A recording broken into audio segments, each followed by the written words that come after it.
I can't pinpoint the moment, but there was an instant sometime in the last couple of weeks where I sort of went numb to what is happening around me. I can't be the only one. We have had hurricanes, mass shootings, the North Korean threat, fights about athletes kneeling during the national anthem, and in my own school district there were cyber threats made against our students and schools. That is just some of what has been happening in our world in the last few weeks. I want to engage with it all. I have opinions that I think might add to conversation. But I had an epiphany in the last few days. We're not listening to each other anymore. For all of the talking on TV news, for all of the posting on social media, for all of the energy devoted to expressing our thoughts, no one is listening. You are either for the mayor of San Juan or for President Trump. The conversation isn't about how to improve our efforts to provide relief to the people of Puerto Rico. It is about who is right and who is wrong. If you support someone's right to kneel or sit during the national anthem, you are insulting our soldiers and our country. We aren't permitted to have a nuanced conversation about what it means to peacefully protest injustice. Guns. Well, let's just admit that we can't have a thoughtful conversation about guns. We are all to blame, of course. The 21st century social media landscape allows us to live inside an echo chamber with just short glimpses of what happens outside of that cocoon. We search out sources and memes that simply reinforce our already deeply held positions. If someone shares a view that does not align with our own beliefs, we attack them. There aren't any real conversations anymore because no one is listening. We have to recognize that it makes it easier for those with extreme agendas when they divide us and distract us. The deep divisions in our country aren't happening by accident. We are being divided because there are people who know that their agendas are aided by a divided country. While we may disagree on who is causing the division on any particular issue, can't we all agree that there are forces that are trying to divide us? The problem is that we are expending all of our energy just talking into that echo chamber.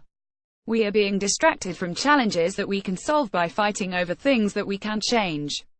There have to be enough of us who want to start having conversations about things that matter to make a difference, right? If we become a country where we do nothing but take sides on the hot issue of the day and get distracted from the real needs of our neighborhoods and communities, then we have lost our way. As a teacher, I want our country to talk about public education. I truly believe that if our communities began to have a real conversation about what we want for our young people, that we could transform our schools, but we get distracted and divided. We have been led to believe that a market-based competition approach will change schools, or that we must stick with the status quo. There are those whose agendas are served if we believe that those are the only two options: our schools. Of course, that's not true.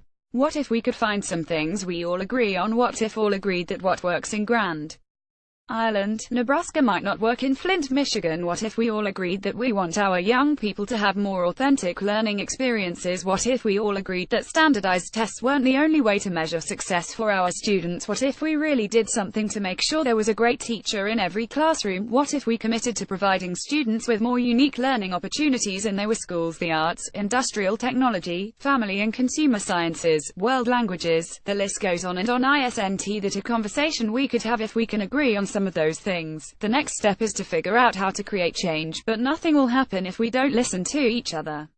Nothing will happen if we get distracted by those who wish to divide us.